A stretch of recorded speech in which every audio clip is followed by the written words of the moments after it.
welcome to Friday. I'm here with Dr. Murphy, and we are answering questions you submitted for free. Take them for however much you paid for them, which is nothing. So, Dr. Murphy, we have questions for you today. First question up, Dr. Murphy, is this. What is sepsis? It's an infection in your bloodstream. You got bacteria. Could be viral, could be fungal, but it is an infection in the bloodstream. So it can hit about any organ in your body, your heart, your lungs. You, in your case, you wouldn't have to worry about that organ. Well, yeah, I was going to say it could you go to don't your know. brain, but you could have sepsis in your brain and we wouldn't know it. Well, you don't have a heart, and I don't have a brain. So then there we go. We're a perfect match. We're like the Tin Man Man Scarecrow. The Scarecrow, yeah. If only had You a know brain. what? That actually, I'm going to start on our intro. I'm going to start saying, hey, everybody, It's the Tin Man. Scarecrow and the Tin Man. Or wait, I'm the Tin Man, right? Because the Scarecrow didn't have a brain, and the Tin Man didn't have a heart. No, you're the Scarecrow because you don't have a brain. See? Thank you for making I forget which one was which. Thank you for making my point. So sepsis, they say that 1 in 5 deaths globally are due to sepsis. That's probably true. They also say that accounts for 19.7% of all deaths globally. Mm-hmm. So what is it happens in the hospital usually, right? Or is it something that's... nursing homes, I think a lot of that stuff you're talking about third world countries where there's cholera, malaria outbreaks, stuff like that. So, yeah. Well, I mean, gosh, even here in the U.S., though, I mean, I know of probably a handful of people who have developed sepsis in great hospitals. Yeah. Is it something hospitals are the dirtiest places around. Yeah, well, that makes sense. Well, Germiest, nursing dirtiest. homes too, but Yeah. and the little daycares. Oh. Where people exist. Once again, where people exist. So my question is this: how nervous should Which is why you and I will never get sepsis. Exactly. We talked about this last week. Same thing with the flu. Yeah. We avoid people like the plague. Yeah. Matter of fact, they are the plague. They are the plague. I'm like King Henry VIII. I'm like dashing out of London trying to escape the people. So here's the deal. I really want to know, how afraid should we be of contracting or getting sepsis? Is there something that already exists within my body that would make me more susceptible to getting sepsis? Some people have like diabetes and elderly, young infants. You know, you're elderly, you don't have a good immune system. In your children, infants, they don't have very good immune systems. Yeah. You know, normal adults, you and I, we're pretty normal, as most of our audience would agree with. Oh yeah, normal is how people usually describe me. That's the first thing they say. Oh yeah, that normal. Oh, you're so girl. normal. My God. You're perfect. I'm normal. Yeah, Dr. Murphy, that normal guy. That's how they talk about you. Yeah, I'm sure. Well, but it's funny because I feel like a lot we say the same things, which is the elderly, those with an underlying condition, children. We literally said it last week about the flu. Aren't up to speed, so you're more predisposed to getting it. To anything. Because see, a lot of people think when you take antibiotics, that's what kills the bacteria. Yeah. And what a lot of people don't know is antibiotics really don't kill bacteria. They stop them from multiplying. Okay? Give you a perfect example. We've all heard of strep. Okay? Well, a strep bacteria typically divides about once every day and a half, 2 days, 3 days. So every 3 days, it's multiplying. Well, you take amoxicillin, penicillin, any of the Cillin, Ceftin, Caflax, blah, blah, blah. That all it does is stop the bacteria from multiplying. Your body has to kill the bacteria. Mm-hmm. So that just gives your body a fighting chance. That's what it does. Limits the amount of bacteria that's growing. So it's kind of how they work. Some antibiotics actually kill bacteria. And most fungal medicines just stop the fungus from multiplying. Your body takes care of it. And stuff like that. So that's kind of how stuff works. So, but if you have to have an intact immune system in order for the antibiotics to work. So, and when your immune system's compromised, compromised and up to speed, well, then the antibiotics don't work, and lo and behold, you die of sepsis. Yikes!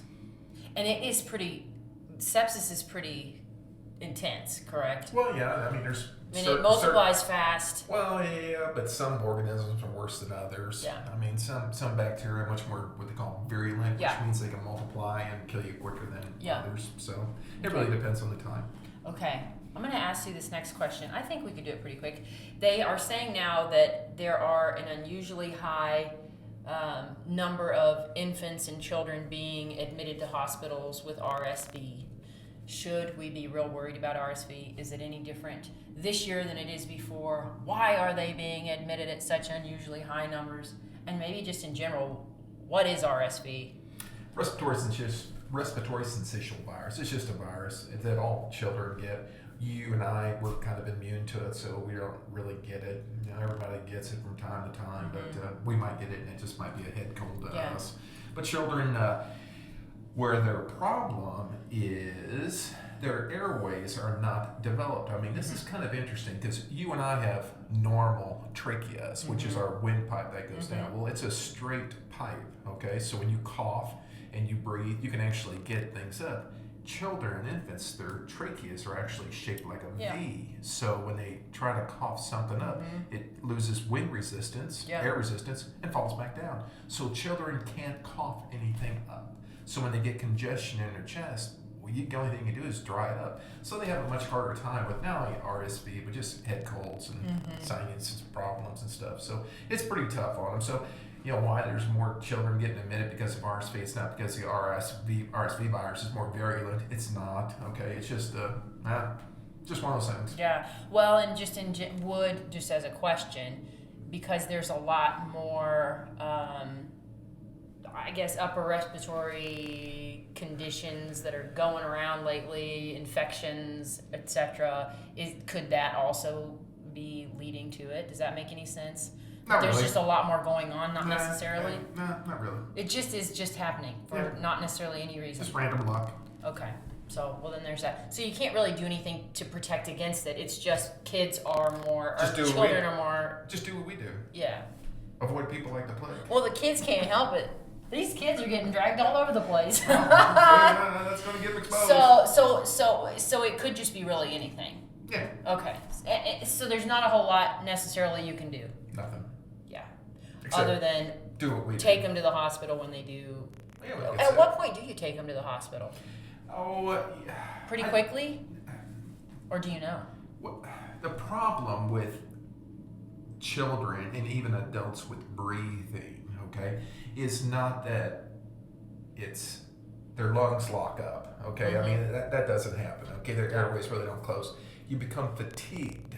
I can't breathe anymore, okay? So your muscles in your chest are a muscle like any other part of your body, and it's just like, you know, so when breathing is labored, that's when it's time to go to the hospital. And you'll see that because they'll be struggling for breathing. You'll get what's called retraction. So then you'll see their neck muscles coming out, and they're working really hard to breathe. Here's the problem. When they're working really hard to breathe, you don't have a lot of time. I mean, you got to get them there quick. I mean minutes. When I say minutes, 30 minutes, 45 minutes. Yeah. But it's minutes before they're no longer going to be able to breathe anymore. They're just worn out. Yeah. And it's really interesting because I've had this happen to me lots of times in the emergency room over the years, and specifically with asthmatics. I mean, they just get worn out. And the only thing I need to do is just get a bag and a mask and just breathe for them. And if you give them time, give them some rest, about 5 minutes, give their chest walls time to rest, well, hell, they can breathe on their own then. So they just need a rest. Yeah. And that's what they do. They tire out from breathing. Yeah. Because they're working too hard to do it. And usually adults, unfortunately children, you may not know that they have a breathing condition because they might not actually have a condition. This might just be a situation that they have time. You take them to the emergency room, they might look at him like, I think he's going to be okay, and send him home, and 30 minutes later, wow, they're even worse now. So, I mean, these things happen. But people who have like breathing conditions ongoing will probably already be prepared and understand what's going on. So they'll know what to do. Unfortunately, with kids, you don't always have that option. Yeah. You don't have that knowledge, really. So, don't know. Okay. Well, I guess that's really all our questions. Do you have anything else you think we should add? Nope. Okay, cool. Well, those are your questions for this week. Hopefully, you guys got some good information. Otherwise, we're sorry. So, submit questions to us. You can comment below, however you want. But we'll be back here. Or just don't watch these videos. Or don't. I really don't care. Nobody's forcing you to be participating in this. So, you either, I guess. So, but thanks for coming. So be sure to let us know if you have any questions or anything else. Check in with us next Friday for Free Advice Friday. Otherwise, we'll see you Monday for Mythbuster Monday.